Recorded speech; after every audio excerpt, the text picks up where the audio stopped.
Joining me for more, our UK correspondent Jonathan Sacerdoti from 10 Downing Street. Jonathan, great to have you. I understand that Labour leader Jeremy Corbyn has called on Theresa May to push the Crown Prince on securing a political resolution with regards to the crisis in Yemen. What can you tell us? Yes, Jeremy Corbyn, in Prime Minister's questions today in the House of Commons, was very critical of the reception being given to the Crown Prince. He said that he didn't deserve this red carpet treatment because of what was going on domestically for him, the human rights abuses that he pointed out, and of course the war in Yemen that Saudi Arabia is playing a part in.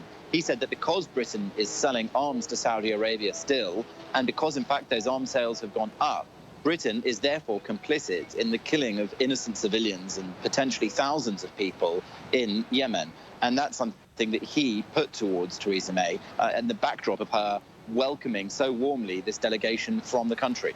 And what has been Theresa May's reaction to those accusations?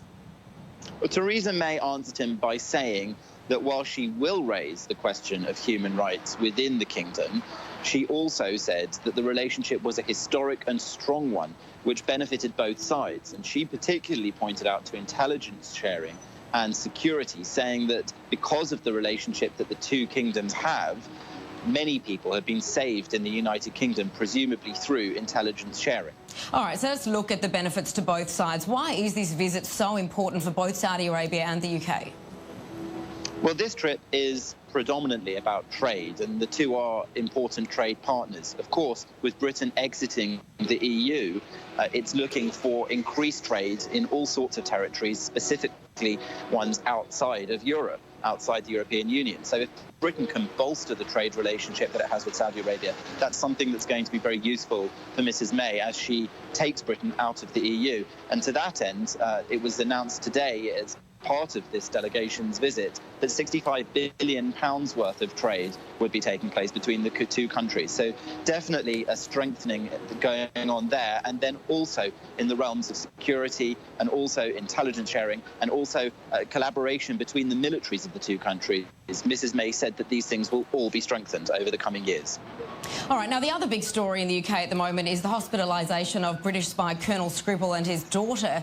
I understand more is known now about the substance that was used to poison them. What's the latest?